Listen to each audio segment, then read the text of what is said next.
Hey guys, it's Jonathan. I just want to give my 2 cents on microphones for podcasting because there's a lot of smaller things that you really need to consider before buying one. Mainly what your purpose is and who's going to be using it. Is it going to be just for one person? Is it going to be meant to pick up multiple people at once? How much are you looking to spend? And how long you plan to podcast? Because microphones are not cheap. I'm just going to be straight out there for that. I'm not endorsed by any of these brands or anything, so this is just all personal experience that I'm going to be telling you. For my podcast, we mainly use microphones by this company called Blue. We use Blue Snowballs. This right here, just your standard Blue Snowball. It runs about $50.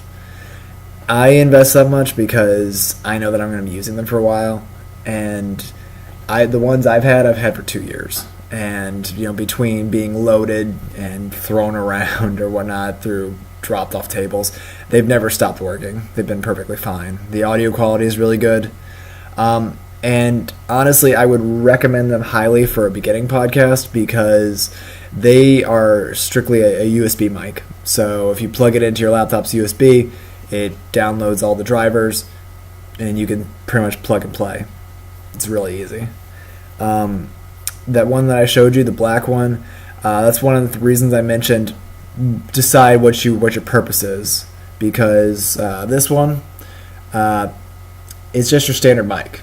It will pick up what's in front of it, but if you're trying to record multiple people, they're going to each need their own mic.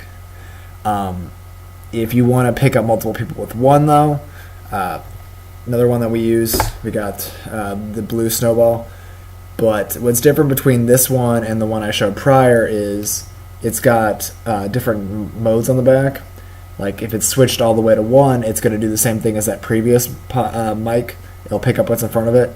But if I go all the way over, it's got omnidirectional, and it will pick up all around it. So that one's I think it's a little bit more expensive. It's like $10 more. But I picked that up like week 2, and we've been using both of them simultaneously. And it's pretty solid.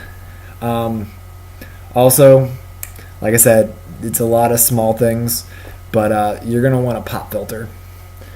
If you got a bunch of people gathered around for this like a laptop recording at once, every time somebody starts or stops talking, you're going to get that little pop in there. They're going to pick it up. And if you put the pop filter over your mics, it reduces that, and it sounds a lot better. Other than that, those are real kind of like Midland priced mics. But if you go into like the higher expensive ones, you're going to get a better sound for sure, but you're going to be paying a lot more for it because, like I said, those are like the lower Midland end. They're about the best quality mid mics. But when you're looking at like the more expensive ones, you're looking at like $120 to $200. And if you're committed and this is going to be a thing that you're going to do for years, put money into it because you get what you pay for. I really like the mics we use, but if you cheap out and you drop like $15-$20 on a mic, it's going to sound what you think it's going to sound like. Yeah, it's cheap now, but they're not going to last.